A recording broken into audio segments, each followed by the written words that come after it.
Hello mga katarot. Ako na naman si Madam Mamay, no? Ang inyong tarot guide. Kanino na naman kaya tong energy na to, ha?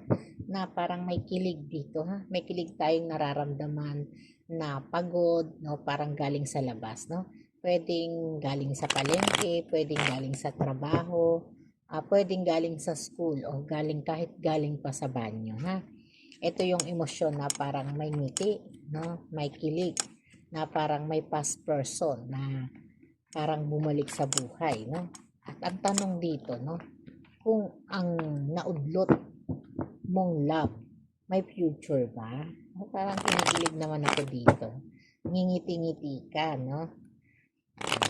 Parang matagal mo tong matagal mong pinangarap, no, na itong love na to, itong taong hinangaan mo, no, na parang sa panaginip mo na lang, no?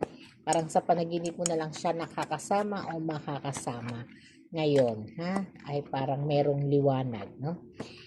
Na noon, ha, na noon, no, ay talagang pag nakikita mo siya, no, parang kinakabahan ka, kinikilig, natataranta, no? Ito yung emosyon na yon. At hanga ka talaga sa kanya, no? Na lagi mong pinagdadasal, sana mapansin ako, sana maging kami, no?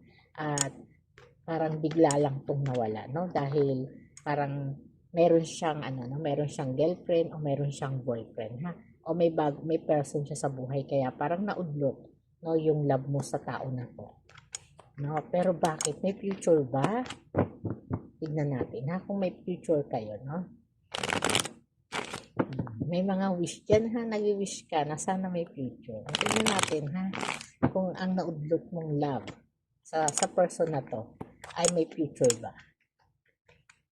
Nakaka-excite naman mo siya, no? Na parang love na love mo talaga to.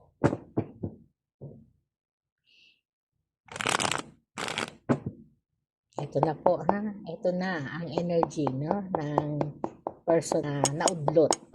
Kung ang naudlot mong love may future ba. Ito yung emosyon, ha, king and queen, no, na talagang crush na crush mo siya pag nakikita mo siya